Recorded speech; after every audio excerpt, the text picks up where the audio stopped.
Bom, então sejam todas bem-vindas à sessão temática 4.10 do Enamparc 2022. Estamos agora no quarto dia do evento, na sessão que vai começar, né, às 8h13 da manhã. Uma sessão cujo tema principal é o patrimônio histórico, patrimônio cultural. Estou muito feliz de estar aqui, vou ter que confessar para vocês que é também o meu tema de pesquisa, então eu, de certa forma, estou me sentindo em casa. Queria agradecer a organização por isso também, parabenizar a Jasmine e os demais colegas, e passar a palavra, então, para a primeira apresentadora, que é a Milena, que vai apresentar o artigo A Preservação do Patrimônio Histórico de Passo Fundo, no Rio Grande do Sul, Legislação Vigente e Desafios. A Milena Albrecht Silveira, que vai apresentar para a gente, ela escreveu esse artigo junto com a Carla Portal Vasconcelos e a Thaís Maria Rosseto. Então, Milena, por gentileza, você tem aproximadamente 15 minutos. Quando faltar mais ou menos uns 2 minutos, eu ligo meu microfone e te aviso, tá? Caso você chegue até lá no tempo. Uhum. Então, bom dia, primeiramente, a todos. Meu trabalho é a preservação do patrimônio histórico de Passo Fundo, no Rio Grande do Sul, legislação vigente e desafios. Nessa apresentação, então, eu vou falar um pouco mais sobre os desafios, que eu acho que é um pouco mais interessante, mas o presente trabalho se desenvolveu no contexto do projeto de pesquisa Relendo Passo Fundo, vinculado à Faculdade de Engenharia e Arquitetura da Universidade de Passo Fundo, que visa promover o reconhecimento e a valorização dos espaços históricos e de relevância arquitetônica, além de discutir questões territoriais da cidade em seus mais diversos âmbitos.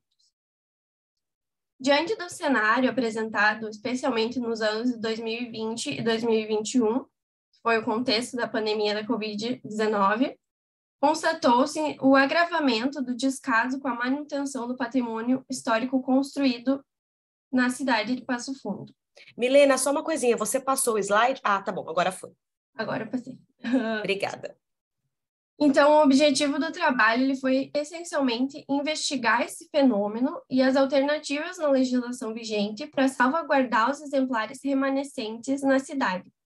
Compreende-se também que o registro e o levantamento desse patrimônio construído, ele constitui uma ferramenta emergencial na preservação da memória, mesmo que a imagem não possa substituir satisfatoriamente o artefato representativo, ela atende a uma necessidade imanente à natureza humana de manter o contato com o que se foi. Passo Fundo, com seus mais de 200 mil habitantes, caracteriza-se como uma das cidades mais densas do estado. Ela não é muito diferente de outras cidades consolidadas no sentido da diversidade de estilos e usos de suas edificações, que deveriam coexistir em harmonia, formando a paisagem urbana. Pois elas são resultados das diversas vontades, então, e dos agentes envolvidos no desenvolvimento urbano, sendo um testemunho da história da cidade. Mas no meio do caos, do medo, da insegurança que foram estimulados pela pandemia do Covid-19, essa cidade, ela viu do dia para a noite muitas vidas, histórias e memórias sendo apagadas, adicionando-se a isso a perda de uma forma de documentação insubstituível, o seu patrimônio construído. Ela foi originada no século XIX, desenvolvendo-se inicialmente baseada na produção, transportando a mercadoria para outras regiões. E foi justamente esse transporte que moldou o desenvolvimento da malha urbana através do seu eixo principal, conhecido primeiramente como Rua do Comércio e hoje a Avenida Brasil. Com a chegada dos imigrantes e com eles, então, o desenvolvimento da ferrovia, a cidade entrou num rápido processo de urbanização e desenvolvimento econômico, resultando no surgimento de edificações comerciais, residenciais e industriais que marcaram esse período na paisagem urbana. Nas últimas décadas, entretanto, despontou entre esses exemplares o fenômeno da verticalização, com edificações de 20, 30 e até 40 pavimentos hoje, figurando entre as mais altas do estado. Apesar da análise na causa dessa manifestação não ser o objetivo desse trabalho, É inegável que os efeitos da especulação imobiliária e os interesses dos atores envolvidos influenciaram esse desaparecimento sistemático do patrimônio edificado da cidade, que vira ruínas sem anunciação na calada da noite. A cultura brasileira, historicamente, mantém a imagem da cidade com uma forte associação ao progresso e à modernização, herança num pensamento positivista. Portanto, a legislação ela constitui-se um elemento fundamental nesse cenário. Dentre a legislação relativa à proteção do patrimônio, eu gostaria de destacar a legislação municipal, que estabeleceu diretrizes locais de tombamento, sem as quais eu não imagino Passo Fundo com seus 24 exemplares tombados, mesmo que alguns ainda a nível provisório, e também essa legislação que regulamenta alguns instrumentos do Estatuto da Cidade, que foi regulamentado em 2006, então aqui em Passo Fundo, dentre eles a transferência do direito de construir, que incentiva a venda dos índices construtivos dos bens tombados, viabilizando então a sua manutenção. A partir disso, foi realizada a análise de casos no município onde ocorreram essas perdas irreparáveis de exemplares distintos do patrimônio. Em primeiro momento, constatou-se a demolição parcial da Casa DIP, uma edificação de estilo colonial que, mesmo sendo tombada provisoriamente pelo decreto número 89 de 2007, vinha passando por diversas descaracterizações ao longo dos últimos anos, como a gente consegue constatar nessas imagens. A negligência e o descaso com esse movimento progressivo de degradação da edificação resultou em uma demolição de maior escala no ano de 2022, restando apenas, então, a fachada frontal, que pelo vandalismo e a retirada das aberturas, não expressa as antigas características estéticas que fizeram com que esse bem fosse integrante do patrimônio. Eu queria citar aqui também o decreto, então, que declara esse bem como patrimônio histórico-cultural do município para fins de tombamento provisório, porque ele diz que as características arquitetônicas, volumétricas e fachadas, bem como a sua integridade externa, devem ser preservadas, observando seu aspecto original e a Lei nº 2.997, de 1995. Ou seja, essas modificações executadas na edificação ao longo dos anos, elas vão em desencontro com as indicações do decreto e da Lei de Tombamento Municipal. Dentro dos fatores que afetaram a preservação do patrimônio, destaca Paoli a falta de valorização do passado diante daquilo que constitui o moderno e a modernidade, a constante produção no novo, que desafia a compreensão e a intervenção na cidade. Entende-se que essa problemática ela foi agravada durante a pandemia do Covid-19. A declaração do estado de emergência foi acompanhada por um esvaziamento das ruas, já que os diversos especialistas indicavam a importância do isolamento social. Destaco aqui também a definição de capitalismo de desastre defendida por Klein, quando ele diz: eu chamo esses ataques orquestrados à esfera pública, ocorridos no auge de acontecimentos catastróficos, combinados ao fato de que desastres são tratados como estimulantes oportunidades de mercado de capitalismo de desastre. Compreende-se, então, que esse conceito é cunhado principalmente sobre análise de desastres naturais e de guerras, mas julga-se pertinente utilizado para analisar as problemáticas e as novas dinâmicas acarretadas a partir da pandemia, visto que a mesma se caracterizou como um fenômeno mundial de características alarmantes. Outros fatores que influenciaram no descaso com a preservação foram a lacuna quanto à educação patrimonial, uma forte influência do movimento de negação ao passado, herança de um pensamento racionalista que até hoje estampa nossa bandeira.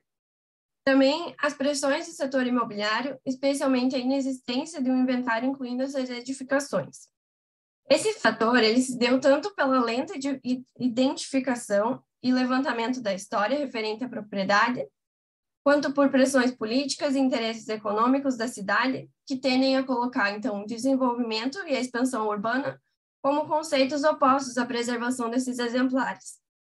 Essas edificações elas poderiam se beneficiar, do ponto de vista da manutenção do seu edificado, da busca por prestígio e estímulo econômico que essa inventariação traria, então, na estruturação de uma oferta turística.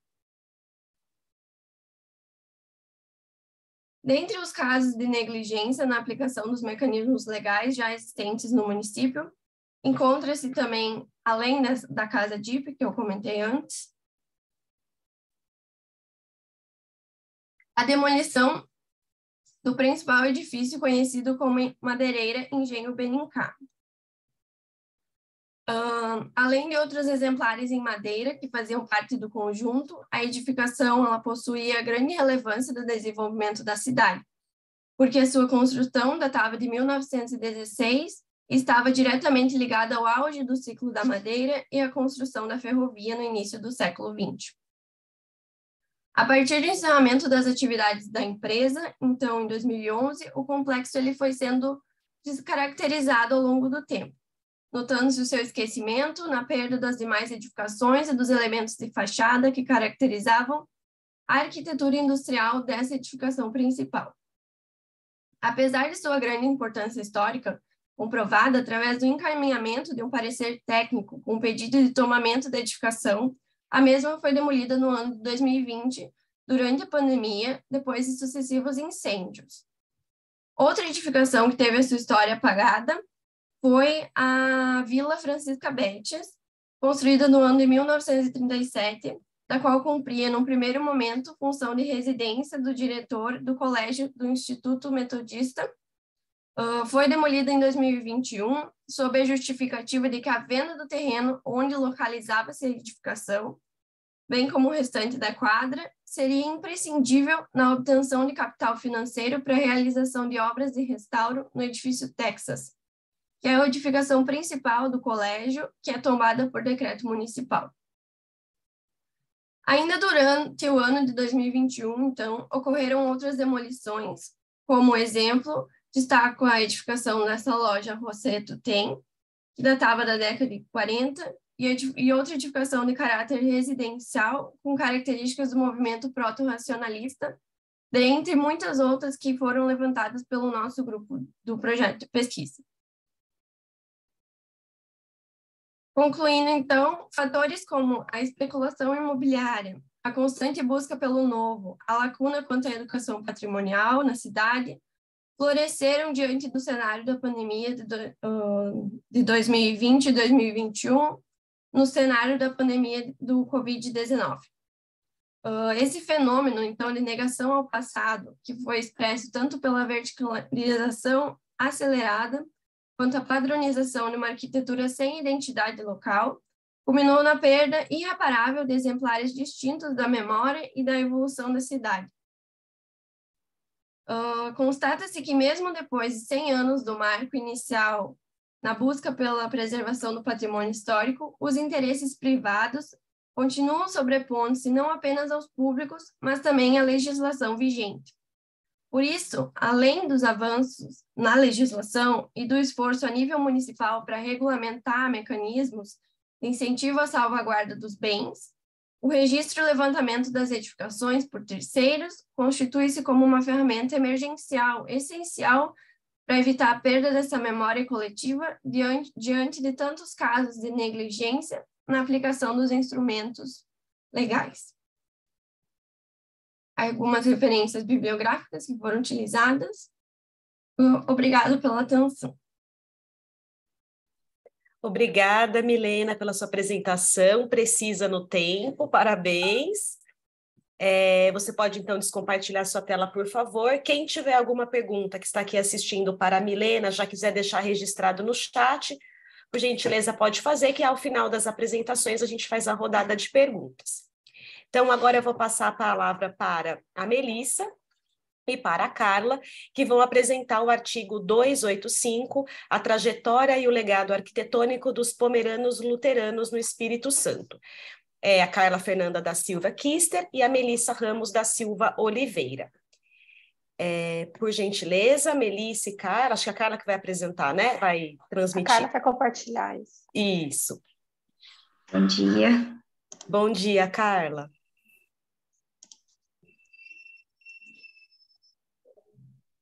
E acho que vai a mesma coisa. Vamos ver se vai tela cheia aqui. Ainda não foi. Tá pensando aí, né? Aí, foi. Deu? Joia. Então, Carla e Melissa, vamos considerar 15 minutos também. Quando faltarem 2, eu aviso vocês. Ok. Obrigada. Bom dia a todos. Eu e Carla somos da Universidade de Vila Velha, do programa de pós-graduação em Arquitetura e Cidade. E hoje nós vamos apresentar o trabalho, a trajetória e o legado arquitetônico dos pomeranos luteranos no Espírito Santo. Pode passar, Carla. Como nós dissemos, nós somos do Espírito Santo, né, um estado que fica aqui na região sudeste do Brasil, entre São Paulo, Bahia e Minas. E nós estamos aqui em Vila Velha, né, que é a região praiana, litoral do estado. E cerca de 1 hora daqui, nós temos a região de montanha, onde ficam diversas cidadezinhas do interior, que foram colonizadas por imigrantes italianos, alemães e pomeranos.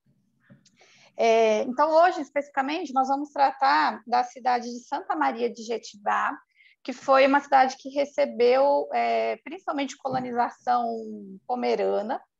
Hoje ela é considerada, né, até a cidade mais pomerana do Brasil. Ela tem aí cerca de mais de 17 comunidades pomeranas que ainda existem na cidade. E hoje também o estado do Espírito Santo é o estado que mais abriga os descendentes de pomeranos no Brasil. E esses pomeranos que aqui vieram, eles deixaram um legado cultural, arquitetônico, histórico muito forte nessas cidades. Então, é nesse sentido que essa pesquisa ela vai focar na questão do legado arquitetônico, né? E ela vai mostrar, o objetivo dela foi analisar as tipologias arquitetônicas remanescentes que esses pomeranos deixaram na cidade de Santa Maria de Jetibá. E o outro objetivo é compreender quais foram as referências arquitetônicas, né, que eles trouxeram da Pomerânia e aqui fizeram, né, as adaptações necessárias ao nosso clima, ao nosso contexto regional, para desenvolver essa arquitetura. Né? E o último objetivo é analisar a trajetória dos pomeranos aqui no interior do nosso estado. Então, essa é uma pesquisa, né, ela foi basicamente teórico-exploratória, bibliográfica, documental. Também queria destacar que a gente tem buscado trabalhar com o que tem de fontes primárias, um pouco nos arquivos, nessas cidades, e a gente tem trabalhado também bastante com história oral para fazer essa coleta de material. Próximo. Bom, é importante, né? Acho que primeiro a gente entender um pouco quem eram os pomeranos. Então, os pomeranos eram um povo com características próprias, língua própria, costumes, que habitavam a Pomerânia, que era um país localizado na Europa, que fazia fronteira com a Prússia e o mar também. A Pomerânia ela foi incorporada ao Império Alemão com a unificação, com as guerras de unificação no século XIX, e após a Segunda Guerra Mundial, o país ele deixa de existir, ele foi dividido, então a maior parte dele ficou com a Polônia e uma pequena parte com a Alemanha. Esses pomeranos, eles imigraram, né, para o Espírito Santo no século XIX, fugindo das perseguições religiosas que a Pomerânia, então, sofria, né, por conta de ser incorporado na Prússia, também da fome que assolava o país, a peste negra e todos os problemas causados principalmente com a Revolução Industrial. Então, eles vinham buscando melhores condições de vida, terra, e também professar livremente o luteranismo.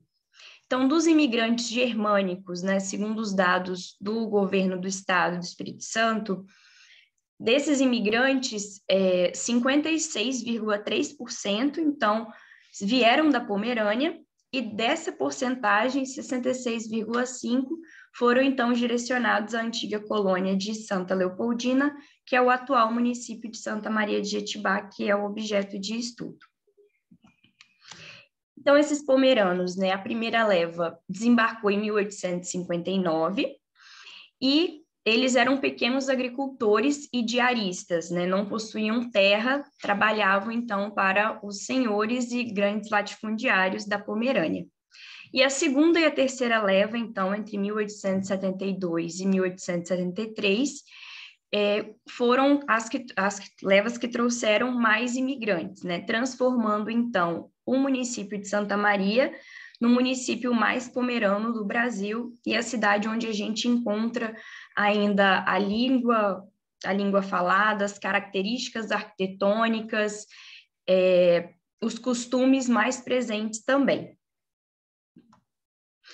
Durante a nossa pesquisa, as nossas idas ao município, nós classificamos, então, 2 tipos de arquitetura. A arquitetura civil, associada às casas típicas, nós temos algumas imagens abaixo, e também a arquitetura religiosa, composta pela Igreja Luterana e também pelos cemitérios típicos de imigração pomerana.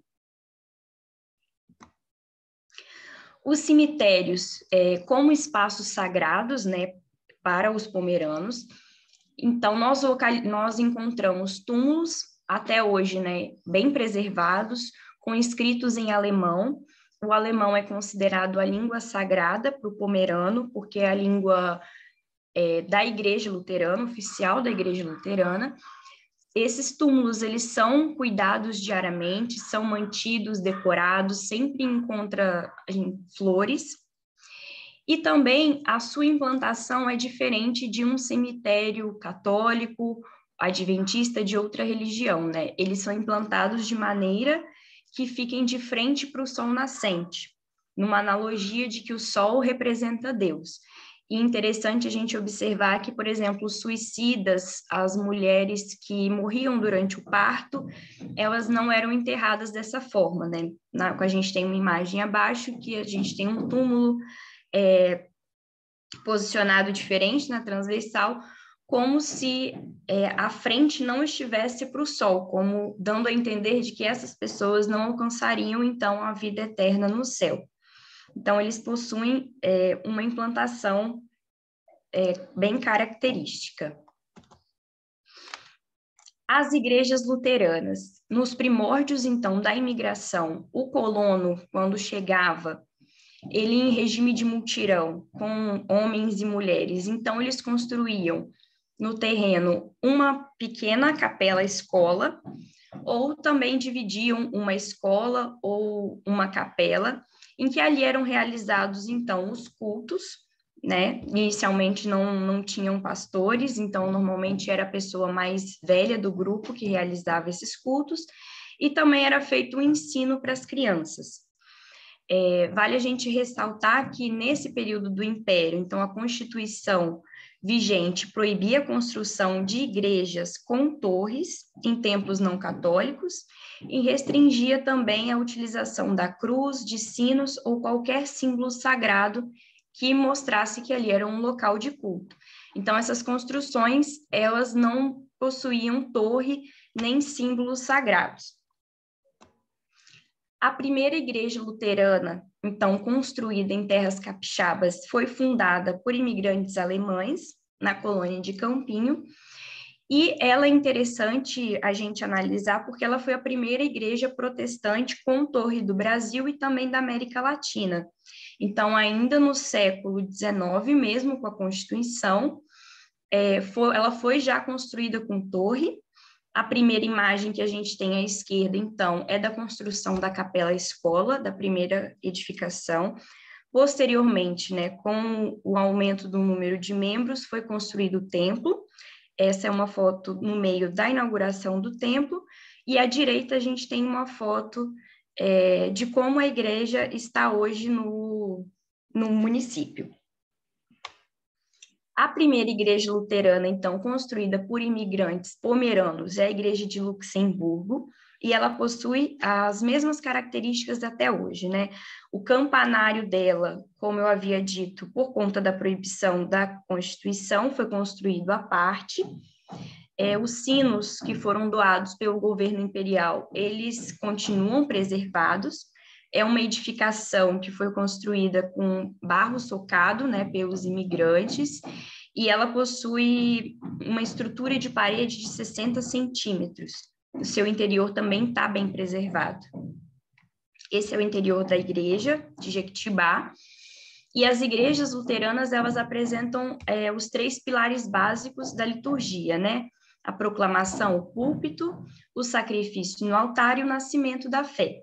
Nas fachadas, a gente observa a simetria, a presença da torre com o sino, a entrada marcada pelo átrio, que é um local de encontro dos membros, as janelas em arco favorecem a iluminação natural, e o templo, então, de 2 águas, que remete às construções civis europeias. Nas residências rurais, a gente observa algumas características que se repetem, né, e diferenciam a arquitetura pomerana da arquitetura de imigração alemã, italiana e de outros povos. Elas são construídas, então, sobre muleques, que são estruturas que podem ser de madeira ou de pedra, que vão ajudar a formar o porão alto, onde é utilizado para guardar animais e equipamentos. Observamos uma simetria frontal na fachada, o sótão com a janela de oitão, que serve para visualização e proteção, o telhado de 2 águas, que remete às construções europeias, esquadrias de madeira, posteriormente é incorporado também o vidro, a escada que dá acesso à parte interna, e também são casas germinadas.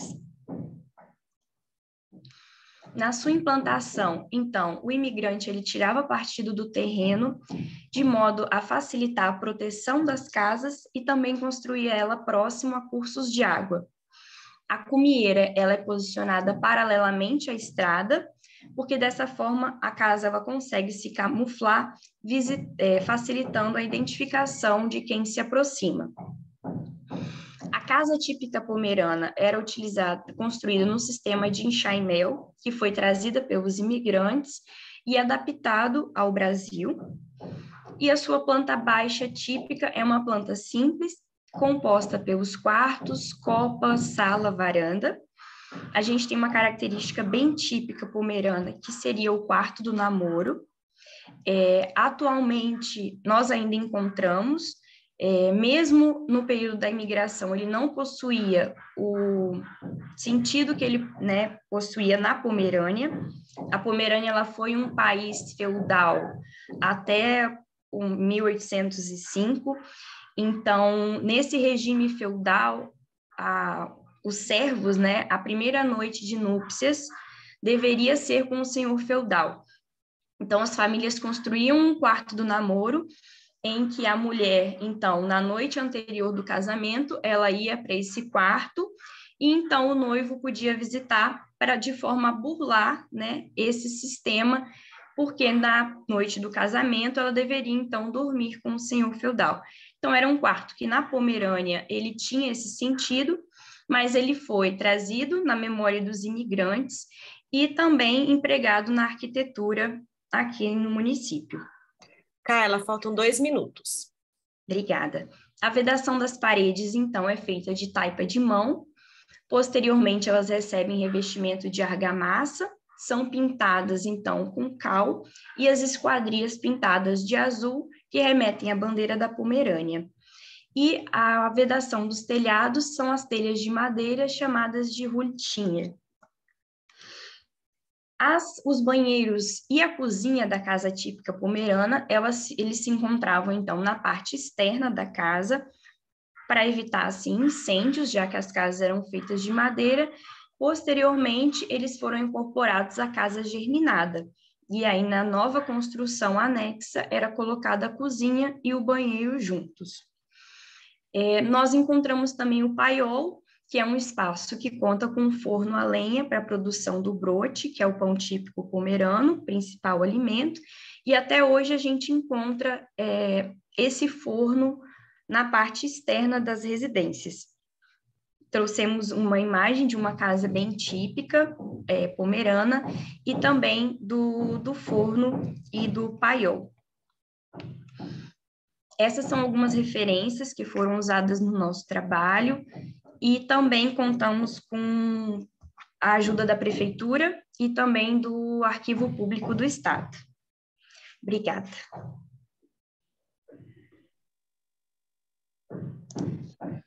Obrigada, Melissa. Se quiser falar alguma coisa. A gente queria agradecer e dizer que esse trabalho aí, o que nos dá, assim, que nos motiva, né? São essas casas, por exemplo, cada vez que a gente vai para lá, a gente está vendo como esse pouco que a gente trouxe é o que resiste ao tempo, né? É o que a gente está chamando aqui no trabalho desse legado que permanece. Mas é muito triste porque cada vez que a gente vai, ou que a Carla vai, a gente vai vendo assim que essas casas estão se perdendo no tempo. De vez em quando a gente vê anúncios de venda da casa inteira e muitas vezes as pessoas demolem as casas para poder vender a madeira. Então a gente vê que é uma arquitetura que está resistindo ao tempo. As igrejas têm uma permanência maior, mas as casas principalmente estão se perdendo muito rápido, né? A gente tem alguns remanescentes, mas é esse legado que a gente queria trazer, que é o que a gente defende que tem que ser preservado, porque traz a essência aí de uma cultura, né? Mas como que é difícil resistir ao tempo, né? Essas transformações. Que ótimo. Carla, Melissa, parabéns pela apresentação de vocês. Se alguém tiver alguma questão para as duas pesquisadoras, pode deixar aqui no chat, que na sequência a gente faz a questão para elas. Bom, agora eu queria passar, então, o espaço para o terceiro artigo, número 400, Instrumentos de Políticas Públicas de Conservação do Patrimônio Histórico em São Cristóvão, também agora no Sergipe, a percepção dos usuários sobre a cartilha da paleta de cores. Esse artigo foi escrito pela Valesca Diniz Santana, pela Maiana Chagas Carvalho, as duas estão presentes aqui com a gente, e a professora Andréia de Oliveira Tourinho. Então, Valesca, por gentileza. Bom dia, tudo bom? Bom dia.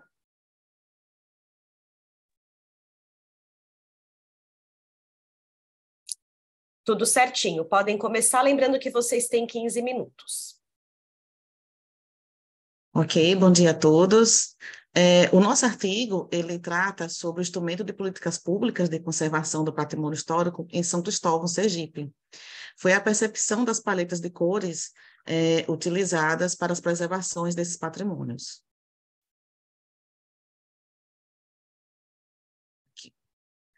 São Cristóvão, ele é uma cidade que ele fica localizada em Sergipe, no nordeste do Brasil. É um local que ele possui um grande acervo de patrimônio cultural, sendo que nós temos aqui em São Cristóvão, ela é a quarta cidade mais antiga do país, e ela tem uma praça chamada Praça São Francisco, que recebeu o título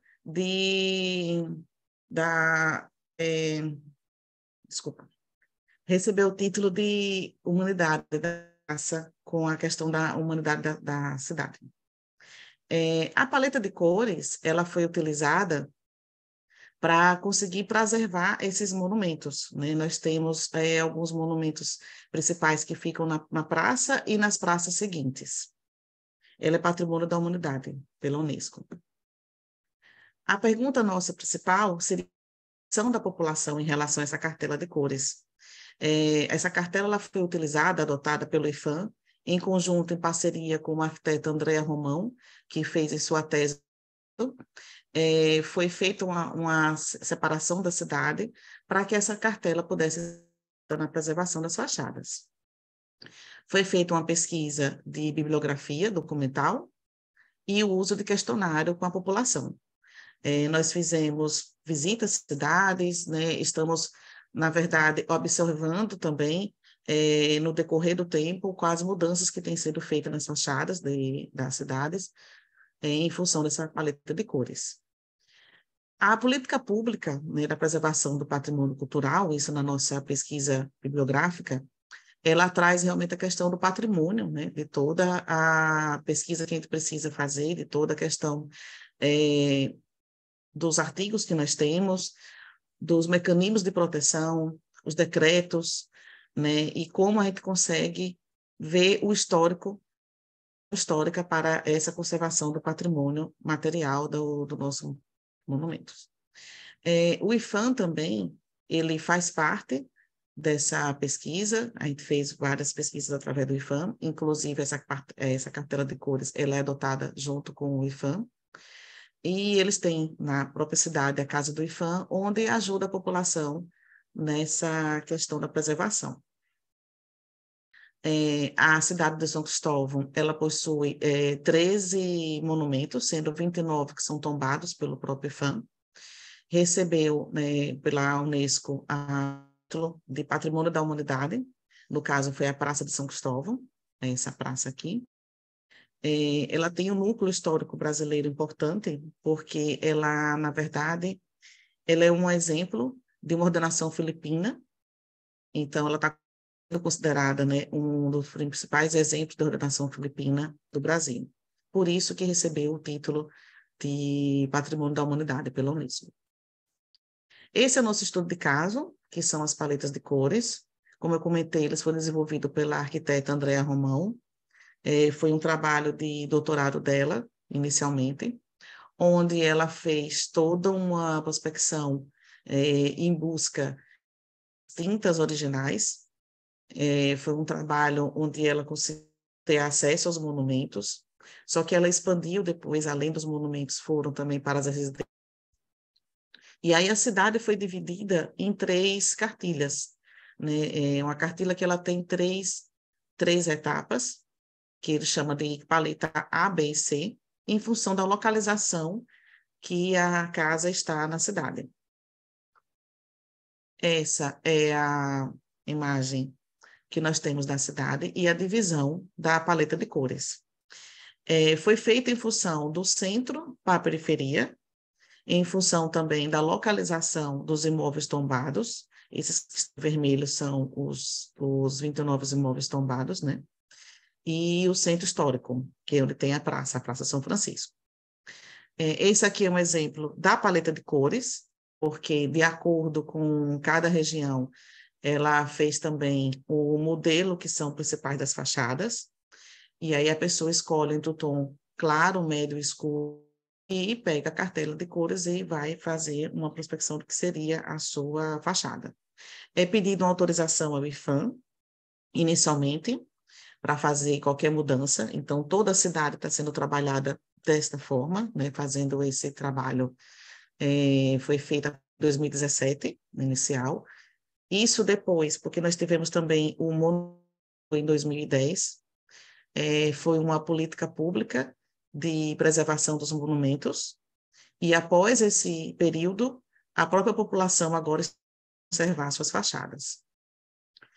Aqui mostra a definição das paletas A, B e C, mostrando um pouco também do estilo arquitetônico que foi observado justamente naquelas que estão mais próximas aos centros históricos, que é a paleta considerada a parte B e a C fica na periferia, na parte mais periférica do centro histórico. A gente observa que foi analisado todos os elementos arquitetônicos que tem nas suas fachadas, né, foram levados em consideração, inclusive a forma com que eles pintavam inicialmente.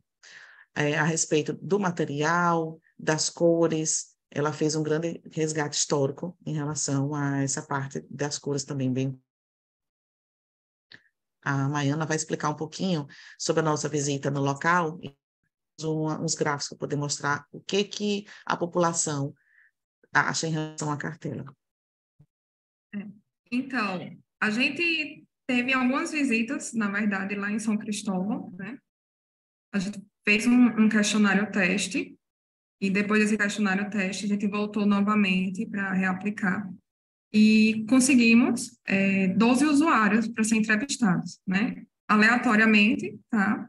Foi o que estava no dia lá da visita. E aí, desses usuários, a maior faixa etária aí foi de 60 a 69 anos, né, com 33%, e aí a segunda com 25% de 18 a 29 anos. O grau de instrução, a maioria possui ensino médio, né, e o tipo de público, mais prestador de serviço e morador, né, então alguns moradores da própria cidade, eles acabam investindo, sendo empreendedores, já que é uma cidade turística, né? Então, por isso esse percentual tão alto. e aí 33% em seguida aí como morador. Pode passar, Max. E aí, quando a gente analisa essa percepção dos usuários quanto ao uso da cartilha, o que que a gente tem, né? Uma das primeiras perguntas que a gente fez foi se eles conheciam a cartilha. E aí, 92% afirmaram que conheciam. Então, assim, a gente achou até um número elevado, né? Porque as pessoas, elas tinham conhecimento realmente quando a gente conversava com elas. Não só perguntando, mas elas contando a história da cartilha. Só que 58% desse público, eles responderam que não precisavam, não conhecem alguém que utilizou, tenha precisado utilizar a cartilha de parede de cores, né? Só que 67% consegue perceber alguma mudança na paisagem. Esses percentuais são em relação ao todo, né? Em relação aos 12 usuários entrevistados. E aí, todos consideraram importante essa utilização da cartilha e a implantação de políticas públicas que auxiliassem a conservação e a preservação do patrimônio material. Nessa figura 7, a gente pode ver o estado de preservação. Foi feita uma pergunta para eles, qual é o estado de preservação das fachadas, na opinião deles, né? E aí, a maioria, 58%, consideraram que estava em mau estado, certo? Embora todos tenham consciência dessa cartilha, foi unânime entre os entrevistados que deveria haver uma maior divulgação, certo? Tanto da cartilha quanto dos processos que precisam ser realizados para que seja autorizada a pintura de reformas na fachada, tá? E aí aqui está um exemplo que a gente trouxe do comparativo da preservação e das cores na fachada, né? Então, a gente buscou fotos antigas de algumas casas nas regiões, né? E aí a gente consegue perceber aqui que, por exemplo, pela foto do Google Maps, em 2015, né, que a gente tinha uma edificação, que ela estava com a sua pintura degradada já, e aí o uso da paleta de cores agora em 2022, quando a gente visitou. Então, a gente consegue perceber que eles, de fato, utilizam. Mas, observando as histórias, algumas das histórias que foram contadas para a gente, às vezes, não era de imediato. Por estar perto do IPHAN, por IPHAN, às vezes estar fiscalizando, e os próprios moradores fiscalizar, eles eram avisados quando começavam a obra de pintura, de intervenção, que teriam que entrar em contato com o IPHAN. Por isso, essa questão de divulgação do material.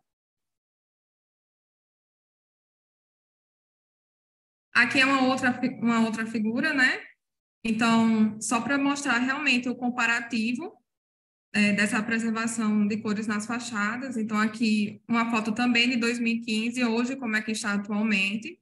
Então, a gente conseguiu perceber que realmente a paleta de cores, ela funciona, né? Quando a gente entrevistou os usuários, a gente também perguntou se havia o conhecimento de outro instrumento, certo? E 92% afirmaram que não conheciam outro instrumento de política pública que pudesse ser utilizado para a preservação do patrimônio. Então, praticamente, só uma pessoa conhecia, e aí a gente percebeu que, embora existam outros instrumentos, né, que ele comentou, alguns projetos que estavam sendo realizados pela prefeitura, eles não, os moradores, o pessoal que trabalhava na parte de serviço, eles não tinham conhecimento, tá? O que a gente percebeu, inclusive nas últimas visitas, eles têm realmente, assim, trabalhado muito as suas fachadas com as pinturas, né? Até porque eles respeitam essa questão do IPHAN da preservação e eles não utilizam nenhum outro tipo de elemento, não tem revestimento, não tem texturas, né? Realmente a fachada original, só preservando as suas cores. Por isso que é tão utilizado realmente a paleta de cor, é um dos motivos. E eles agora, inclusive, vai ter o Festival de Arte de São Cristóvão, que é o FASC, e eles estão, a gente percebeu na última visita que várias pessoas estão pintando suas fachadas. Eles entendem realmente a cidade como um centro histórico. utilizam realmente a paleta de cores, né, desenvolvida pela Andrea Romão, né, e pelo Instituto IFAM, então é uma parceria. Dessa forma, os questionários a gente e as imagens de estudo são comparativas, né, mostrando através das entrevistas, e essa contribuição dessa pesquisa, né, vai ser necessária a necessidade da criação e divulgação dessa prática. Então, a ideia realmente é que a gente consiga divulgar ainda mais para que se mantenha a preservação das fachadas de todo o centro histórico e da parte também que foi muito interessante, foi utilizar não só o centro histórico, mas as partes periféricas da cidade. Aqui nossas referências. Obrigada. Muito obrigada, Valesca, Maiana, parabéns pela apresentação e pelo trabalho de vocês. Vocês também foram precisas no tempo. Mais uma vez, se alguém tiver alguma questão, algum comentário sobre a pesquisa delas, por gentileza, pode registrar no chat. E agora vamos passar para a apresentação do próximo artigo, que é o 539, Preservação do Casario do bairro do Santo Cristo, na região portuária do Rio de Janeiro. Esse artigo foi escrito pela Luciana Nemer Diniz, Liliana da Silva Mateus e Felipe Lopes Cantreva. A Luciana e o Felipe estão aqui presentes com a gente. Então, Luciana, por gentileza, pode compartilhar a apresentação, que a gente já fez o teste anteriormente. Oi. Tá, vou abrir aqui a apresentação, só um minutinho. Assim, né? Tá, joia. Gente, eu continuo aqui. Diga. Não estou conseguindo voltar para o Zoom. Volta. Não? Volta no acertimento de início. Não volta. Engraçado, aquela hora deu bem certo, hein? Fique tranquila que vai dar dessa vez também.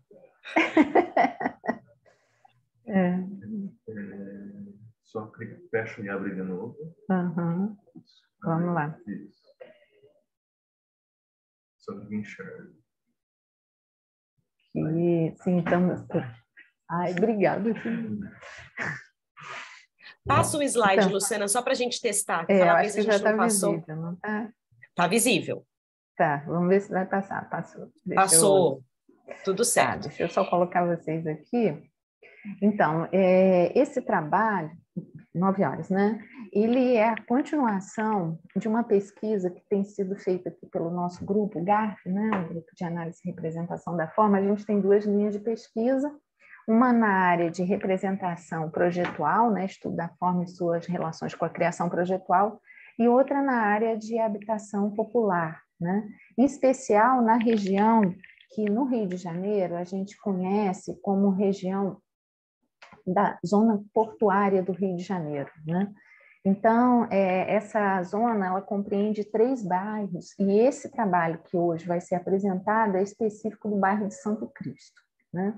Então, o artigo é resultado de uma pesquisa de iniciação científica sobre habitação popular na região portuária do Rio de Janeiro, e nessa área a habitação teve grande expansão, principalmente no final do 19 e no 20, né? Além do local ser propício para a mesma, porque é próximo ao centro e também o porto, né? Que era um local de trabalho, e influenciou o crescimento da região, né? Ambos foram propulsores da formação do bairro, né, e arredores, ampliando serviços, funções, modificando também o perfil da cidade, o skyline da cidade.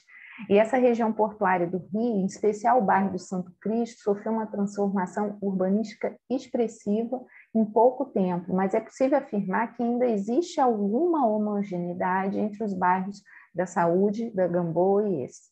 O objetivo dessa pesquisa, então, é resgatar a história das habitações do Santo Cristo, seu crescimento, sobreposições de forma, contribuir para a história do Rio de Janeiro, para a história do Brasil. Enfim, a gênese desse trabalho surge da coleta de dados em bibliografia, depois eu mostro aqui nossas referências, né, sobre a história local, vestígios remanescentes dessas primeiras habitações. E, num segundo momento, a gente trabalha com o projeto Sagas, né, a gente tem um catálogo interessante da Prefeitura da cidade do Rio, de 2012, que lista, né, esses imóveis, tem algumas imagens, e esse projeto Sagas ele começa no ano de 1985, né, pela Prefeitura do Rio, e também com a observação em loco, que aí o Felipe Cantreva está aí, ele já esteve na região, ele vai falar de como a gente tem feito essa catalogação desses imóveis, né, essa observação participante. Enfim, esses conjuntos eles receberam pela gente numeração em mapas, foram visitados e tiveram as primeiras informações cadastrais. Então, são muitos conjuntos, né? A gente considera conjunto a partir de 3 casas, né? Podem ser vilas, enfim, também pequenos edifícios. Bom, esse mapa, né, a gente consegue aí através da Biblioteca Nacional Digital, e ele é um mapa de 1852 que mostra a região, né, de trabalho. Depois eu fiz um recorte com numeração, né, de alguns pontos aí que nos interessam bastante.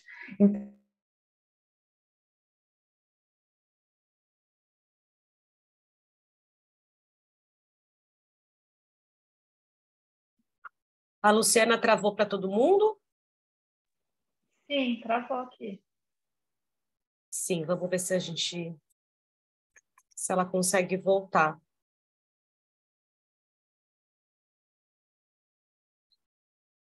Obrigada, gente. Vamos ver se ela consegue voltar. Voltou, Luciana. Voltou? Ah, então tá. Então, peraí. Você tinha acabado de passar o slide sobre o mapa da cidade do Rio de Janeiro, 1852. Sim, aí, quando você foi para o próximo, travou. Sim, então, peraí, só um instantinho. Vamos voltar para...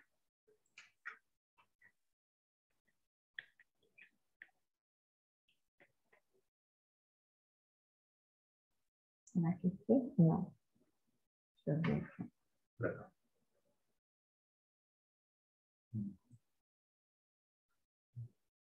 Só fecha. Deixa eu fechar aqui e abrir novamente. Pronto. Desconta aí do nosso tempo, não faz mal. Botei no cabo aqui, a gente estava sem cabo. Aí a gente tem aí a Praia do Valongo, Morro do Livramento, né? E esse morro com o nome de Livramento vira a favela, né? Que a gente pode chamar assim no início, hoje em dia comunidade, né? Da Previdência, né? Da Providência. A gente tem a Rua do Livramento, que é uma via, né? Por onde o bairro da Gamboa vai se estender e vai chegar na região do Santo Cristo, que antes era chamada de região da Praia Formosa, né? Então, a gente tem aí, então, em 2, o bairro da Saúde, em 5, da Gamboa, e em 6, essa área aí vazia, em 1852, é a área que a gente trabalha hoje, que é a da região do Santo Cristo, né? Então, na década de 20 do século passado, essa região começa a ser urbanizada, né? E tem toda essa organização, inclusive essa igreja que permanece no local, e ela é uma extensão da região do Porto do Rio de Janeiro, que começa justamente no bairro da Saúde, aí a gente vai ter ali o Cais do Valongo, né? Toda essa área que está muito ligada ao projeto Porto Maravilha, né? Que começa aí em 2009, 2010, que foi, na verdade, um propulsor dessa pesquisa FAPERJ, né?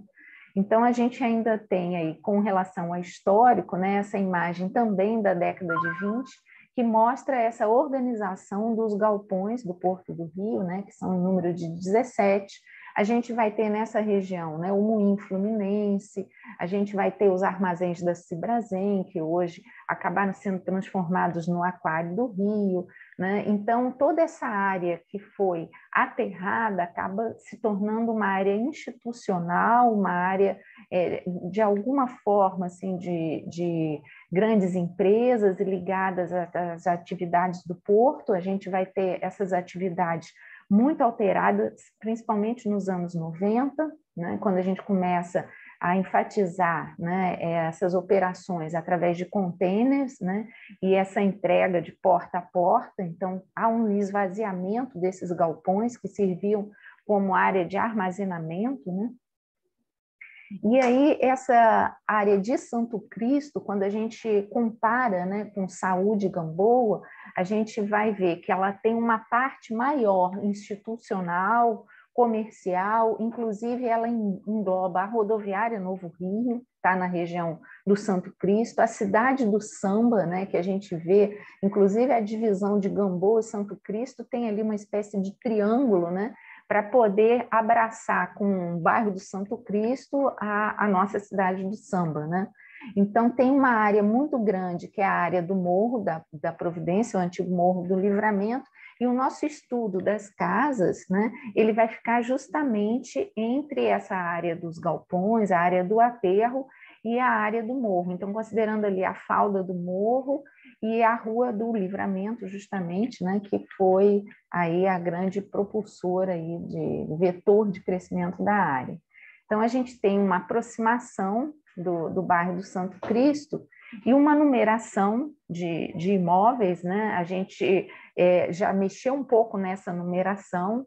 A numeração inicial foi feita pelo primeiro bolsista, que considerou assim, a entrada, né, o ingresso ali pela região da rodoviária.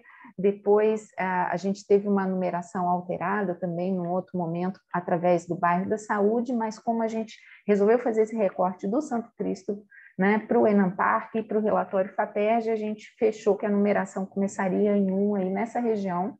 E aí eu passo para o Felipe, que vai falar desse nosso quadro, né, como é que a gente estruturou. Obrigado, professora. Bom dia a todos. Falando um pouco sobre essa participação que eu pude ter, né, muito importante nessa pesquisa, vou falar um pouco sobre as visitas realizadas para poder identificar o estado de preservação dessas casas, né, e a identificação e avaliação sobre o estado de conservação de cada uma delas. No quadro que a gente está mostrando aqui, a gente pode perceber de uma forma bem clara 4 tipologias bastante marcantes dentro do cenário que foi utilizado, né? Que a gente pode ver conjunto de casas, conjunto de sobrados, onde geralmente possui algum tipo de comércio no térreo, né? Edifícios de algumas vilas e avenidas. Então, acaba que esse perfil desses 10 conjuntos que a gente foi analisar realmente se dividiram dessa forma. De qualquer modo, né, foi também estabelecido algumas critérios de avaliação para poder identificar o estado de conservação de cada uma dessas edificações, né, onde a gente poderia entender se ela estava em um péssimo estado de conservação, né, que geralmente eram edificações que se encontravam de fato abandonadas, né, com pinturas muito descascadas, acessos bloqueados também, e situações de preservação, principalmente das esquadrias, em condições muito ruins. De uma outra forma também, haviam casas que também estavam em mau estado de conservação, mas de qualquer forma estavam ocupadas, né? Elas se encontravam ocupadas por pessoas de menor renda, né? De uma situação de vulnerabilidade econômica mais forte, né? Mas que se pelo menos demonstrava útil, né? Utilizável de alguma forma. E não suficiente de edificações que encontramos que eram mais preservadas, né, que se encontravam em melhor condição de utilização mesmo, eram geralmente edificações, né, com a maioria deles prédios mesmo, e que haviam cuidados tanto com a pintura quanto as estruturas, as coberturas, né, e as esquadrias também. E aí aqui, como a professora está mostrando, a gente também tem alguns conjuntos de prédios, né, que a gente pode identificar como o edifício habitacional dessa área de estudo na parte de Santo Cristo, aqui embaixo também uma casa, né, já na parte térrea, pode passar, professor. E aqui algumas outras edificações também que a gente consegue ver, né, a diferença entre realmente a má preservação e um edifício aqui realmente de maior porte que está sendo melhor preservado. Aqui também outro conjunto, aqui na área habitacional também, principalmente nessa questão da Vila Operária, ela é um ótimo exemplo, porque a gente também usou ela como objeto de estudo em um outro congresso que participamos, no Mundial de Arquitetura, em que a gente realmente identificou aqui pontos cruciais, né, que apesar da sua grande relevância histórica, né, e por ser tombada também, ele não se encontra nas adequações para poder ser preservado, mas que apesar de todas essas condições de enfrentamento, né, seja do tempo ou realmente seja da questão de investimento na sua preservação, ela ainda se encontra em uso, parcialmente abandonada, de fato, porque em alguns locais não se encontram habitáveis dentro dessa edificação, mas que se encontra utilizado por pessoas de baixa renda. E aí, partindo para a parte da conclusão aqui, que a professora vai complementar minha fala daqui a pouco, né, o intuito da pesquisa ele foi atingido de forma a traçar esse paralelo, né, entre a biografia que a gente trouxe aqui, os autores que trouxemos, junto às condições físicas e que foram constatadas em visita a campo, né, seja em documentação iconográfica ou seja realmente nesse levantamento através de entrevistas que foram feitas, né, ao local nas visitas que levamos câmera e também pranchetas para anotação. E a gente também vê um pouco também a mudança do perfil da região, né? Onde anteriormente, né, historicamente, tinha essa questão mais voltada para a adaptação de interesse social, para essa parte mais adaptacional, e hoje já sofre uma requalificação intensa, né? Essa mudança de uso do local. Bom, terminou aí, Felipe? Sim. Sim, então, o projeto Sagas ajudou bastante a gente a localizar, né, esses imóveis que a gente, voltando aqui na tabela, eles estão indicados, né? Então, quando tem aqui dos 10, né, que estão apresentados, quando tem ataque, né, é porque está preservado ou pode estar só tombado municipalmente, ou nem está, né? No entanto, a gente considera que tem um valor, por exemplo, em termos de para habitação, né, popular, bastante relevante. Por exemplo, o IAPM, né, que é na Rua Barão da Gamboa. E engraçado também que a gente vai ter algumas confusões de nome, né? Por exemplo, a Igreja da Saúde fica no bairro da Gamboa. A Rua Barão da Gamboa fica no bairro do Santo Cristo, né? O próprio conjunto, né, do Warchavchik Costa, né, que a gente estudou no IA, ele fica a Vila Operária, né, da Gamboa, fica no bairro do Santo Cristo. Então, essa delimitação dos bairros, né, ela deu um certo trabalho, né, para a gente mapear, compreender tudo isso. E a gente se baseia, e só para fechar, né, na bibliografia, em trabalhos mais antigos, né, como da Soares e Bernardes, né, que é um trabalho aí dos anos 90, e esse livro também, que é da história dos bairros do Rio, Saúde, Gamboa, Santo Cristo, que foi da João Fortes Engenharia, que é um material assim mais completo, né, em termos de fonte secundária, que a gente pode relatar, né, dos bairros, né, como livro. Fora isso, a gente tem 2 trabalhos bem interessantes, que é o da Nina Raba, né, que vai falar dessa região também, e os trabalhos do professor Nereu Cavalcante. Mais recente, a Paula de Paoli, né, faz as crônicas do Porto Maravilha, né, também importante, e os 6 casos de sucesso, e entre eles estão lá, né, está lá a região do Porto Maravilha, nessa coleção do Sérgio Dias, quando a Verena Andreatta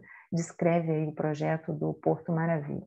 Além disso, eu pude fazer a caminhada Jane Jacobs, né, então o Washington Farjado falou bastante para a gente, e mais aí alguns autores, né, mais conhecidos, como Paulo Santos, né, o Oswaldo Porto da Rocha, Lia de Aquino, né, e também Fernando Fernandes, né, do IPUR, que também vai falar dessa região, fora a história ilustrada do Rio, enfim, a gente trabalha com fontes secundárias, com esses documentos da Prefeitura do Rio e muito da observação em campo.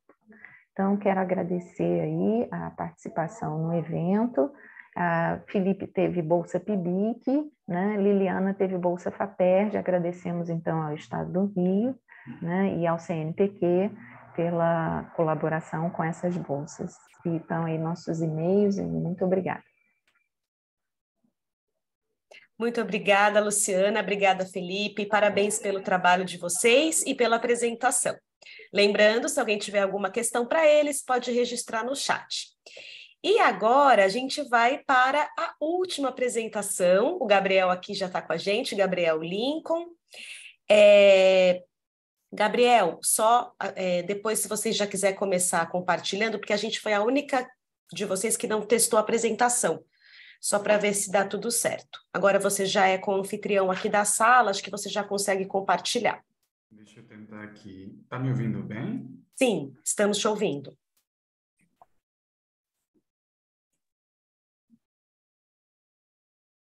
Está compartilhando? A gente está vendo o seu PowerPoint. Coloque tela cheia para ver se Pronto. vai.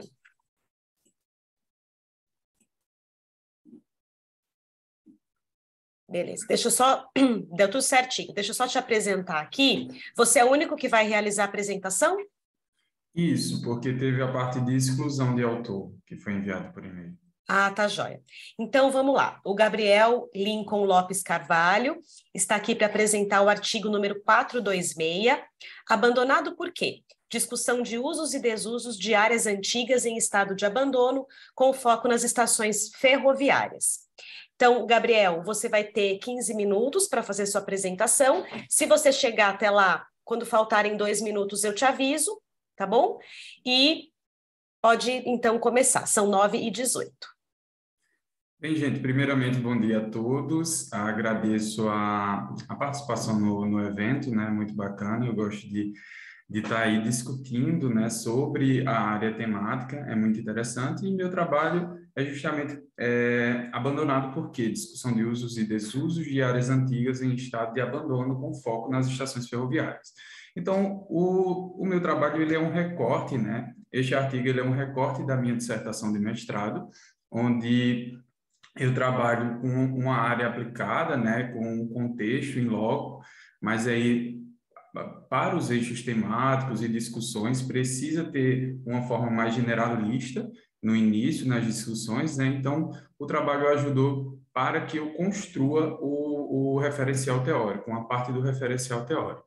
Então, eu sou arquiteto e urbanista, professor do IFPB, né? E mestrando da UFPB.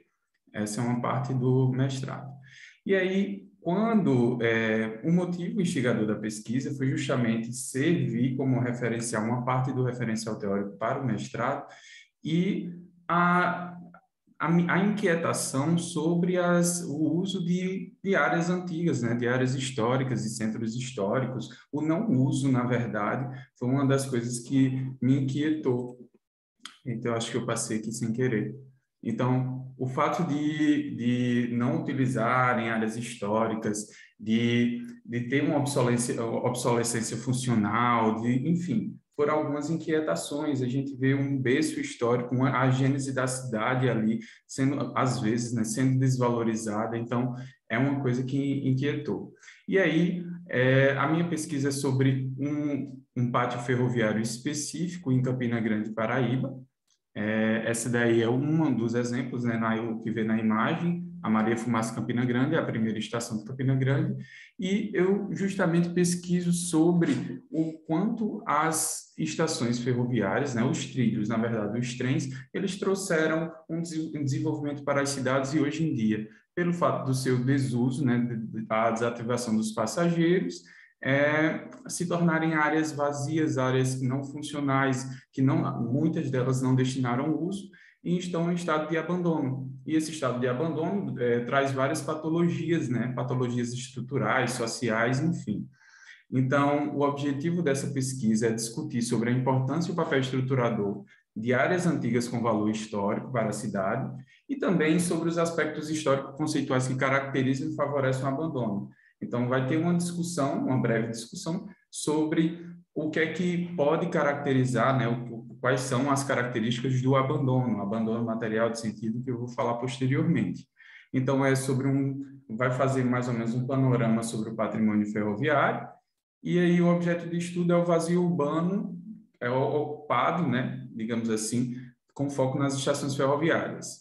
E o meu método é uma revisão sistemática da literatura, onde eu fiz toda uma tratativa de uma construção histórica desde o início das estações ferroviárias no Brasil, dos trens, né, dos trilhos no Brasil, até a atualidade, mas de uma forma um pouco superficial. Em outro artigo, em outro trabalho, eu adentrei o patrimônio ferroviário.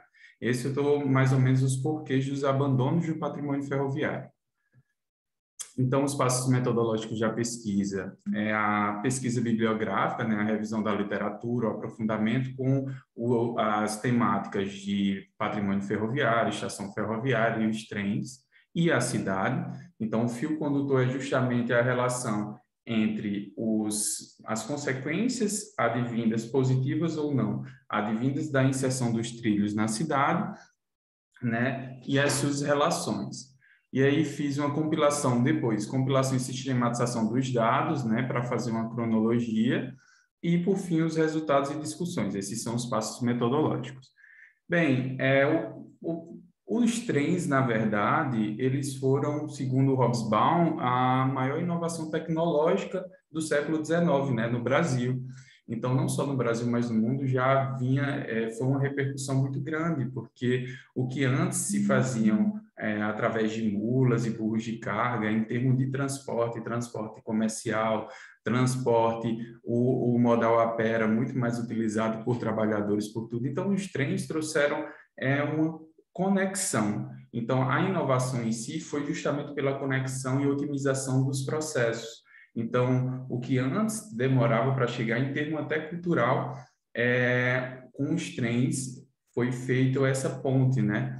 Então, diferentemente do que penso, os trens não eram só embarque e desembarque. Então, os trens trouxeram prosperidade e inovação a partir das trocas culturais, sociais, econômicas, em cidades, às vezes, interioranas, que é o caso de Campina Grande, Paraíba.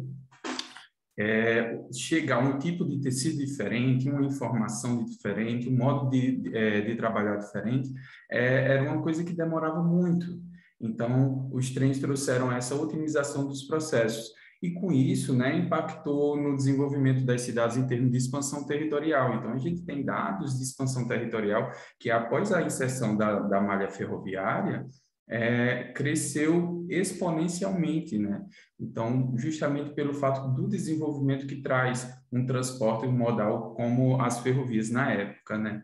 E aí, segundo o IFAE, os pontos de melhorias advindos vinha infraestrutura, desenvolvimento econômico, captação de recursos e o convívio social, porque justamente como eu tinha falado, ele não era só o embarque e desembarque. Então, tinha interação, as pessoas iam e permaneciam nas estações ferroviárias, nos pátios ferroviários, nas praças que ficavam ao seu entorno. Então, era todo um processo. As primeiras inaugurações, né, a aberturas dos trens, das estações, eram feitos eventos mesmo. Pessoas da alta sociedade, enfim, a imprensa, tudinho cobriu o evento, justamente pelo fato de que no Brasil estava sendo inserido. Então, o primeiro trecho no Brasil foi em 1854, que conectava Mauá a Fragoso, em Petrópolis, né, no Rio de Janeiro. E aí foi só 14 quilômetros de trecho e depois foi expandindo por todo o Brasil. Porém, devido a vários momentos, né, vários motivos específicos, como o plano de metas instaurado pelo governo Juscelino Kubitschek, que aí vem com abordagem mais de modernidade, inovação, incentivo às rodovias. Aí, esse foi um dos motivos. Outros motivos foram o sucateamento das rodovias, das ferrovias, né, em si, a expansão rodoviária. Então, as pessoas estavam aderindo muito mais às rodovias e elas estavam se expandindo e tomando a hegemonia em si, né? As greves constantes dos ferroviários. Então, pelo fato do sucateamento, pelo fato o local de trabalho já gerar riscos, enfim, eles estavam ganhando salários abaixo da inflação, com reajustes abaixo da inflação ou sem reajuste nenhum por muito tempo. Então, procurando reajuste salarial e qualidades de trabalho básicas necessárias, na somada de tudo, foram alguns motivos para a decadência, né? Então, temos aí em 1930 e 1995, houve o constante e o progressivo desuso, né? Chegando à incúria das estações ferroviárias e à incúria do equipamento. Então, todos esses objetos remanescentes da história ferroviária, né, que tem a ver, ou que é um bem férreo, foi considerado como patrimônio ferroviário. Então, não utilizando, não trazendo novos usos, gera o que acontece em Campina Grande, Paraíba. Esse, como vocês podem ver na imagem, é um dos pátios ferroviários. Esse é só um dos prédios que compõem o pátio ferroviário, são mais 5 e todos em ruína. Então, quando você não destina função, quando não tem também a ação do poder público, dos órgãos patrimoniais, culturais, influencia na incúria dos processos, né? Segundo o Hagaton, a inserção dos trens incentivou o surgimento de uma nova tipologia que foi a estação ferroviária, né? E aí o patrimônio pós-revolução industrial ele ficou conhecido como patrimônio industrial. Começaram as discussões sobre patrimônio industrial na década de 50 na Inglaterra. E aí os debates eles foram tanto na Inglaterra e foram dispersados, né? Aos poucos. Depois vieram as cartas patrimoniais. Nesse mesmo período estava iniciando as discussões sobre arqueologia industrial. E aí, a partir disso é que vieram entender o que é que estava acontecendo com o material remanescente, tanto das estações, quanto das fábricas, quanto dos portos, que não estavam sendo utilizados mais, né? O que é que estava acontecendo? Eles precisam, né? É uma parte da história, é uma parte do contexto social, do desenvolvimento social, da expansão territorial, da cultura em si, das cidades específicas que receberam e daquelas que também eram beneficiadas por isso, mesmo sem ter uma estação. E aí esses debates eles vieram com os termos, né, de patrimônio ferroviário, patrimônio industrial e ferroviário, consequentemente. Então, o patrimônio está relacionado às experiências. Muita gente pensa que patrimônio é só tudo que está aqui no museu ou coisas antigas, enfim. Mas ele está relacionado também, temos o patrimônio material e o imaterial, né? E aí eles fazem parte do patrimônio cultural de uma sociedade. Ele está relacionado às experiências, criações, construções, expressões, conhecimentos transmitidos. Então, a própria tecnologia, a forma de trabalho nas estações, na parte dos trens, é uma herança herdada, né? É um patrimônio herdado. Então, a natureza, a paisagem que envolve o ambiente. Então, essa paisagem que vocês viram na imagem anterior, que é a de Campina Grande, mas se reflete em várias cidades do Brasil, infelizmente, ela está composta, né? É um patrimônio que não está sendo valorizado como devia. E aí forma, digamos que um vazio urbano, que é justamente por conta da sua obsolescência funcional e por conta da falta de apropriação das pessoas.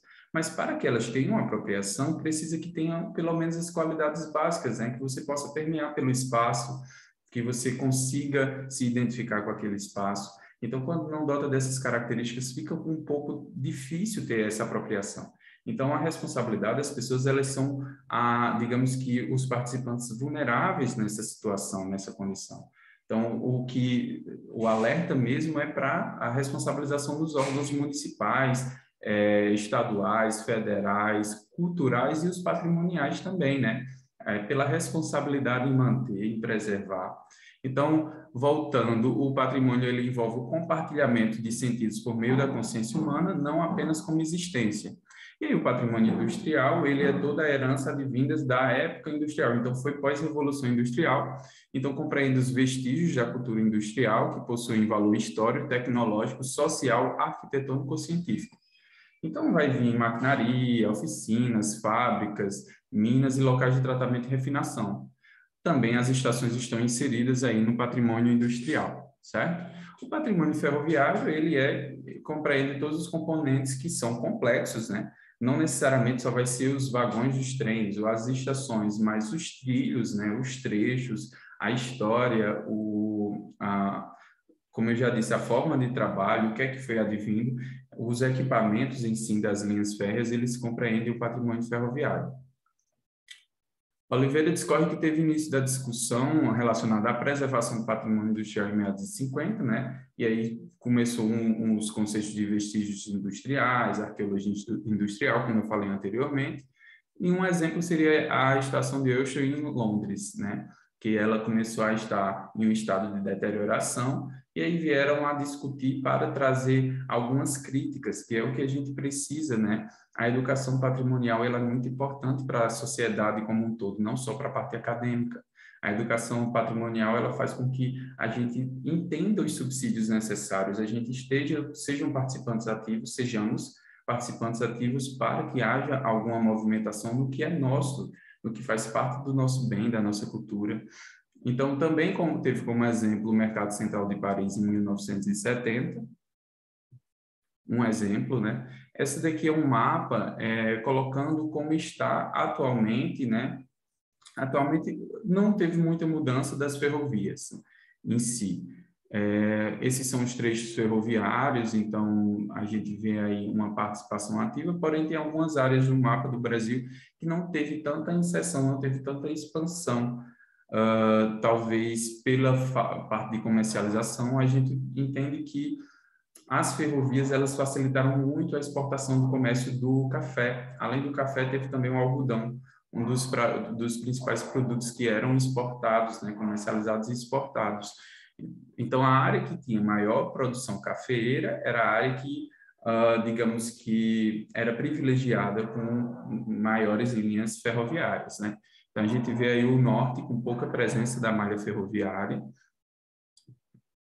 Gabriel, só para te avisar que você chegou nos 15 minutos, tá bom?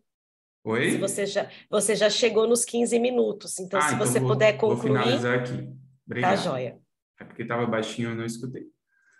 Então, os centros históricos, eles exerceram papel essencial como núcleo de origem e desenvolvimento das cidades, né? É essa a discussão do artigo. Eles são palcos de transformações sociais, como eu falei anteriormente, e morfológicas, né? Então, o ambiente, ele insere. E no livro, Jane Jacobs diz que justamente as áreas antigas ou as áreas da cidade, elas precisam ter uma diferença de uso, um uso ininterrupto, uma valorização, para que não virem fronteiras desertas, né? Então, como Lynch também delimita como barreira, então vira uma barreira que as pessoas não utilizam. Aí aqui, segundo Forneck, a gente tem um abandono material e de sentido. O material é esse que vocês veem na imagem, e o de sentido é quando ele é uma angústia que você não consegue usufruir daquele espaço, e aí tem a invisibilidade, a falta de apropriação por parte do abandono de sentido. O abandono material seria as coisas notáveis, listelhamento, esquadrias surripiadas, e os motivos que influenciam é a falta de gestão, teve o processo de gentrificação, os abandonos presentes, a falta de apropriação dos usuários, a escassez de definição de usos e funções e a ausência de políticas públicas por parte dos órgãos municipais, estaduais, federais, culturais e patrimoniais. Então, são essas as reflexões e as considerações, né? Essas são as minhas referências e eu agradeço a participação. Gabriel, somos nós que agradecemos, parabéns pela sua pesquisa, pelo seu trabalho. Você conseguiu concluir no tempo, deu tudo certinho. Bom, gente, aqui no chat não chegou nenhuma questão. A gente ainda tem quase meia hora aí, né, uns 20 e poucos minutos, para fazer um debate, para fazer uma conversa. Alguém tem alguma questão? Gostaria de ligar o microfone, a câmera gostaria de fazer para algumas das apresentações?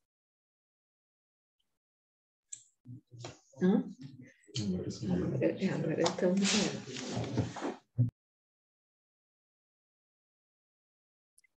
Bom, acho que assim, eu posso começar se ninguém tiver. Eu tenho questões, mas eu sou moderadora da mesa. Eu quero saber se eu quero dar a palavra para alguém que está aqui. Então, acho que eu posso começar, vai, enquanto vocês tomam coragem. Eu tenho uma pergunta para a professora Luciana e para o Felipe, sobre a pesquisa de vocês, que a gente compreendeu, né, que é mais extensa. Vocês fizeram aqui, para esse artigo, um recorte muito específico no bairro de Santo Cristo, né, mas vocês também olham para os bairros da Gamboa, da Saúde, na região portuária do Rio. Eu queria saber o que, assim, se vocês, como vocês fizeram a seleção para o que vocês consideram como habitação popular. O que é habitação popular? Ela engloba, por exemplo, vilas operárias, ela engloba habitações coletivas, cortiços, cabeças de porco, né? Como que vocês, assim, classificaram? Ou se vocês utilizaram a metodologia de classificação de outro trabalho, seja do Sagas, ou de... Queria entender, assim, o que é habitação popular para essa pesquisa, para vocês. Bom, Cláudia, acho que eu vou responder aí para auxiliar também, né? O Felipe, ele trabalha bastante comigo na área de representação, então ele é bem responsável pelos mapas, né? A gente usa ArcGIS em algumas pesquisas lá em Vitória.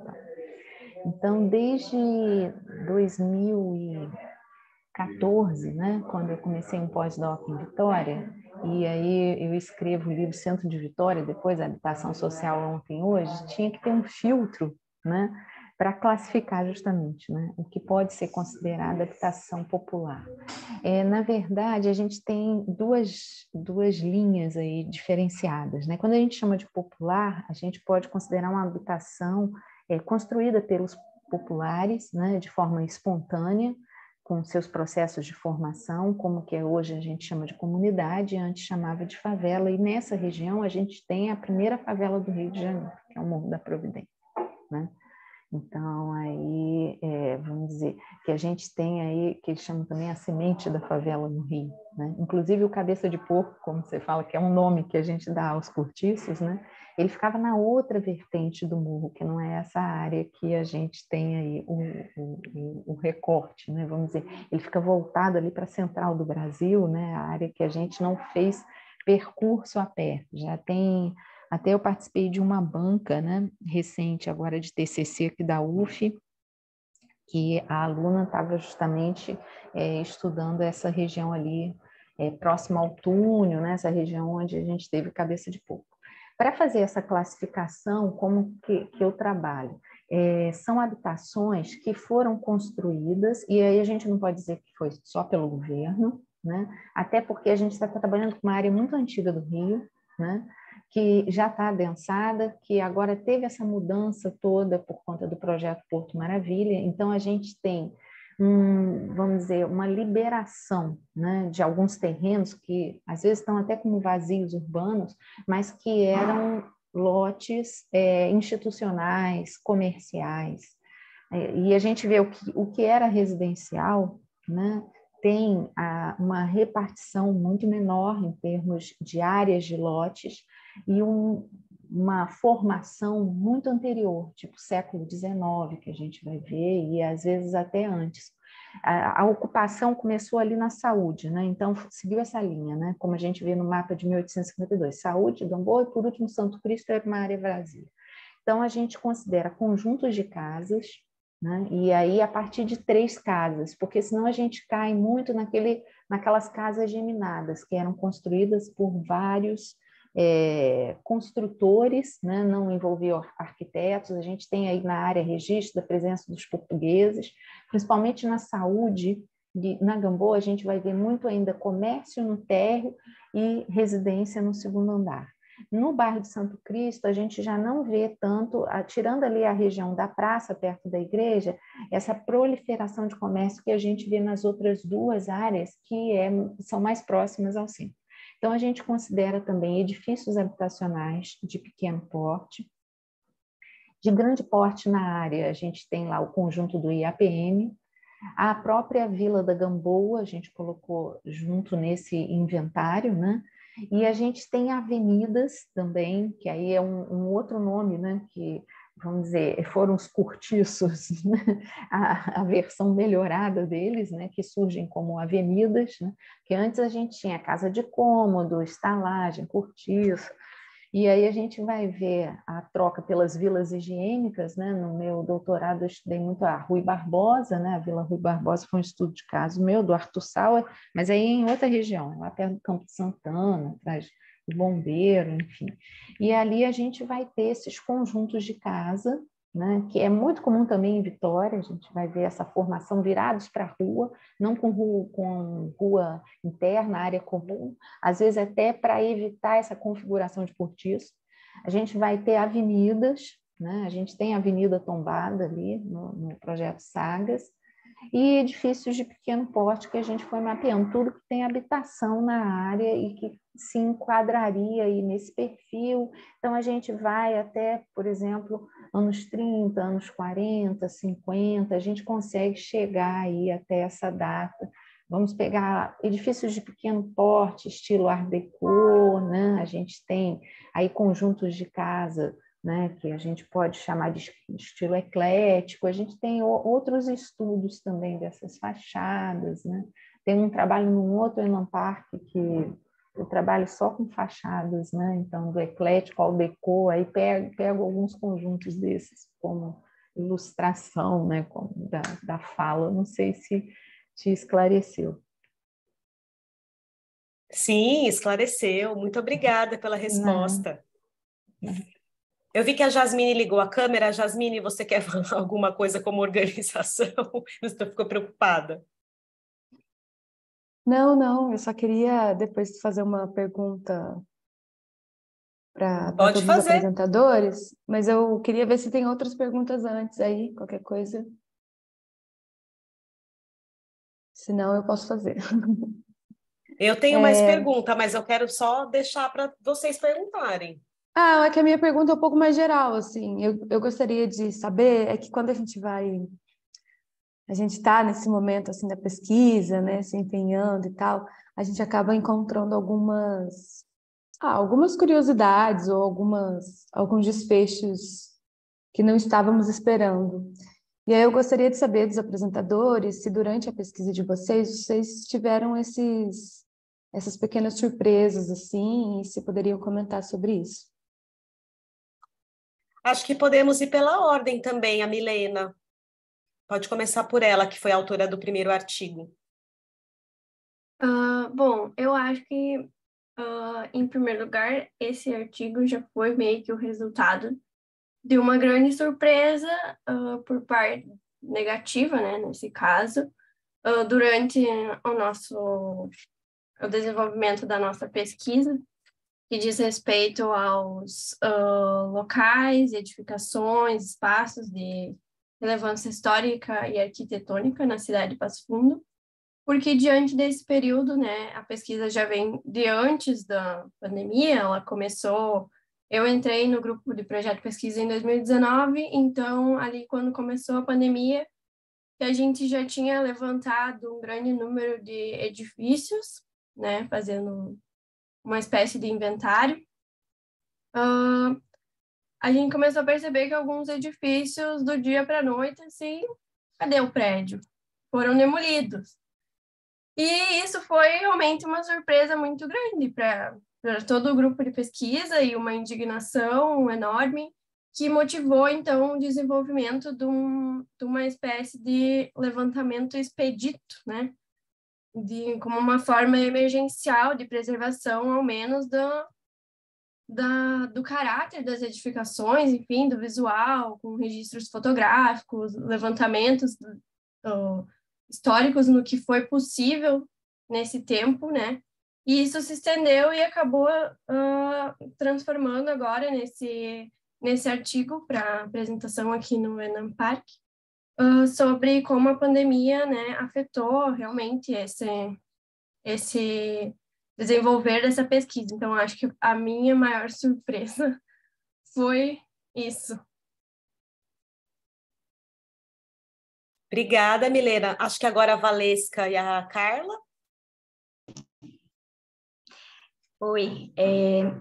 Esse artigo ele foi resultado também do meu trabalho de TCC. Eu acho que durante a pesquisa, né, como a professora Melissa falou, o que mais a gente encontrou, e até conversando mesmo com moradores, quando nós pedíamos autorização para tirar foto das casas, era que eles recebiam ofertas de madeireiras da região para comprar uma casa típica por 15 mil, 20 mil, que elas iriam utilizar, então, essa madeira, né, para fazer móveis. E muitas dessas casas já tinham sido vendidas, né? O município, junto com a prefeitura, ele tentava incentivar, pela Secretaria de Cultura, que essas casas não fossem vendidas, compraram algumas casas para evitar a demolição, mas andando, né, percorrendo as estradas, a gente vê que muitas delas estão em abandono, já foram vendidas. Teve um tempo atrás, eu mandei até um print para a professora de uma mulher que anunciou no Instagram, vendo casa típica e, assim, completa, né? Então, acho que falta um pouco ainda dessa conscientização, né? E o registro dessas casas é uma forma de manter, né, elas ainda ali, porque a gente sabe que daqui a algum tempo ela pode não estar mais ali justamente por conta dessas ofertas, né? E agora na dissertação a gente continua desenvolvendo esse trabalho e a gente observa que cada vez mais a arquitetura residencial está sendo perdida, né? A religiosa ela mantém por conta acho que da fé, né?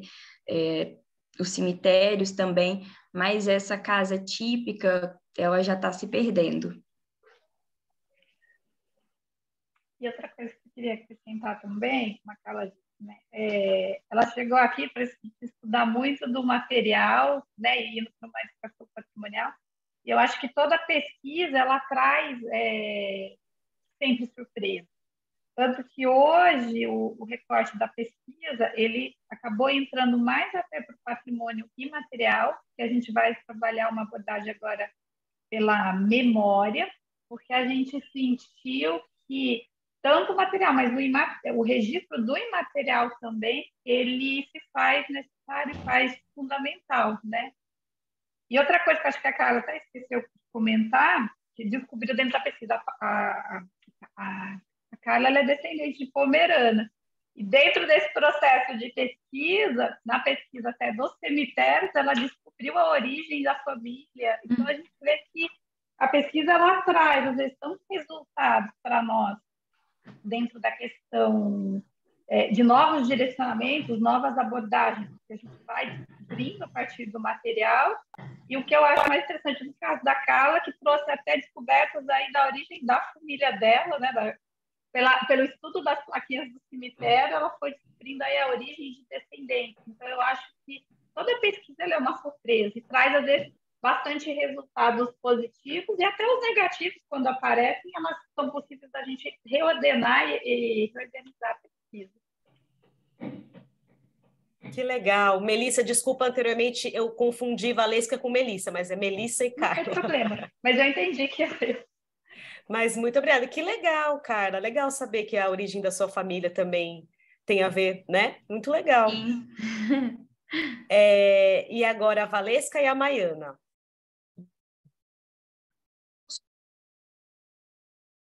Acho que não estamos te ouvindo. Oi, pronto? Agora sim, pronto. Ok. Então, foi uma surpresa positiva, no sentido de que eu estava, né, sempre em busca dos materiais, né, para a questão da tese, do doutorado, e encaminhando pela cidade, a gente percebia que as pessoas estavam sempre tem alguém pintando suas fachadas. Eu disse, nossa, as pessoas gostam de preservar aqui, né? E aí, em conversa com eles e tudo, foi que a gente foi descobrir essa questão da paleta de cores, né? Então, realmente, assim, é um instrumento que nós percebemos que está dando certo, que as pessoas realmente utilizam, né? Conhecem e utilizam. Inclusive, o estado das casas, né, da arquitetura civil, ela está muito mais preservada dos próprios monumentos históricos, e aí onde eles reclamam, né, que os monumentos que são tombados, a importância que tem, né, do patrimônio de São Cristóvão, só foi a última intervenção, foi no monumento em 2010, então eles falam que realmente assim está precisando, enquanto eles estão tendo cuidado, o próprio IPHAN não está tendo cuidado com os próprios monumentos. Então, essa é uma grande questão. Então, foi uma surpresa positiva descobrir que existe um instrumento de política pública. Isso, inclusive, mudou o percurso da minha pesquisa. Eu agora vou trabalhar com educação patrimonial, justamente em função disso. Era um entrevista, já estou indo para outra, né, de observar, dessa observação que a gente percebeu na cidade. Né, Maiana? O que ela tem aí para completar? E assim, e o interessante mesmo é que a própria população, ela questionou, né? E questionou se existe mais políticas públicas, se poderia ser divulgado, e a gente percebeu essa falha. E por mais que a prefeitura desenvolva algumas ações, os próprios moradores, o pessoal que está lá prestando serviço, eles não têm conhecimento disso, né? E aí, de repente, essa ação conjunta da prefeitura com a própria população, como é isso que causa a paleta de cores, né? Que precisa ter essa ação conjunta, embora, assim, quem não atende tem multa, né? Então, a gente viu isso, que eles acabam, se não seguir a padronização, pode pagar uma multa, ter alguma coisa sempre, mas essa participação da sociedade, ela pode sim contribuir com a preservação do patrimônio. E eles defendem isso. Tipo, eles têm orgulho de ter a cidade, ele tem orgulho de mostrar, existem comidas típicas, né, que são vendidas lá, e o grande questionamento mesmo foi, estamos preservando e os patrimônios públicos, eles não estão acompanhando a preservação que a gente está fazendo. E aí, como fazer com que isso, ele trabalhe em conjunto? Embora a gente saiba que no poder público, nós temos muita dificuldade, né, para estar tendo algumas ações. Existem muitas interferências, né, muitas questões políticas que, às vezes, não conseguimos controlar. Mas é isso. Legal. Luciana, Felipe, eu vou só pedir para a gente ficar atento ao tempo, porque a gente precisa encerrar às 10 horas para a próxima sessão. Sim, a gente vai para outra sessão. Vou falar rapidinho, assim, um dos problemas maiores da pesquisa, né, que quem perguntou foi a Jasmine no início. Jasmine, quando a pesquisa começou em 2017, era um bolsista chamado Jonathan. O Jonathan, ele saiu com a missão de procurar, por exemplo, no arquivo geral da cidade do Rio de Janeiro, plantas das casas dessa região, né? Então, ele tentou pelo endereço, pelo número da casa, fez várias tentativas, e o arquivo da cidade do Rio de Janeiro não tinha as plantas dessas casas, embora sejam casas, assim, imóveis do século XIX. Aí remeteram ele para a Prefeitura do Rio. Eu já fiz pesquisa nos dois lugares. Na Prefeitura do Rio, você paga pela cópia da planta. Então, para a gente que está trabalhando com cerca de 60 imóveis, fica inviável. Por exemplo, no jornal O Globo também, eu já fiz pesquisa sobre a Vila Rui Barbosa, você paga por hora de pesquisa, né, nos microfilmes. E no Arquivo Nacional, você também paga por imagem. Então, gera boleto, você faz pagamento. Muito diferente, por exemplo, do Arquivo Municipal de Vitória, onde eu pesquiso sempre, né? Estou com pesquisa direto lá, onde você tem livre acesso às imagens, né? Pode fotografar com celular. Então, essa coisa do pagamento para o pesquisador é uma coisa muito complicada. E o Felipe vai complementar aí outro desafio para a gente aí em campo, né? Complementando um pouco a resposta da professora mesmo, as nossas maiores dificuldades também foram a ida, né, a campo mesmo. Primeiro, a gente fez esse mapeamento na parte do Street View para poder se orientar, né, ser bem mais objetivo na nossa visita a campo. A gente só precisou se atentar um pouco, porque por se tratar ali da região portuária aqui no Rio de Janeiro, né, a gente sabe que a segurança nem sempre é muito forte, né, então a gente sempre teve que ficar atento. Então, eram alguns locais eram idas muito rápidas, né? A gente não podia ficar muito tempo no lugar. Aí a gente realmente levou uma câmera, a gente não tirou nem com telefone, foi uma câmera e prancheta para ir fazendo anotações rápidas também. E a exemplo, assim, por exemplo, da Gamboa, né? Foi a situação mais delicada, no caso, o complexo habitacional da Gamboa, que fica no Santo Cristo. Era um edifício que a gente tinha muito interesse, justamente porque foi um dos poucos projetos residenciais, né, tipo, que o Lúcio Costa fez. Então, a gente deu uma atenção maior a ele, justamente por isso, mas foi muito difícil. A gente chegou num lugar e a gente já sentiu que a gente estava sendo observado, porque achavam que nós éramos agentes públicos, né? Então já causava uma estranheza. E muitos moradores não queriam dar entrevista, porque achavam que eles iam perder o uso daquele local, né? Porque muitas pessoas só entraram ali porque o prédio estava abandonado.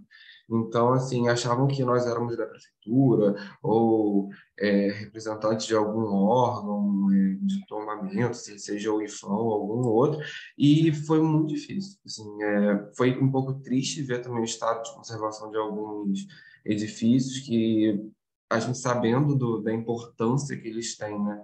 E estarem em estados péssimos de conservação. Então, foi uma surpresa, sim, né? Infelizmente não muito positiva, mas o resultado final foi assim, muito bom. A gente conseguiu traçar assim, um parâmetro que deixou a gente bastante satisfeito. Legal. E por fim, o Gabriel. Então, uma surpresa, na verdade, foi a surpresa que deu na própria pesquisa, né? Deu a própria pesquisa, porque eu ia fazer uma análise de caminhabilidade no entorno das estações, para saber o quanto as estações ferroviárias elas influenciaram ou foram influenciadas pelo seu entorno, né? O entorno foi influenciado, enfim, a relação. Mas aí, quando chegou no local, no objeto de estudo, a situação é bem parecida com a de Milena.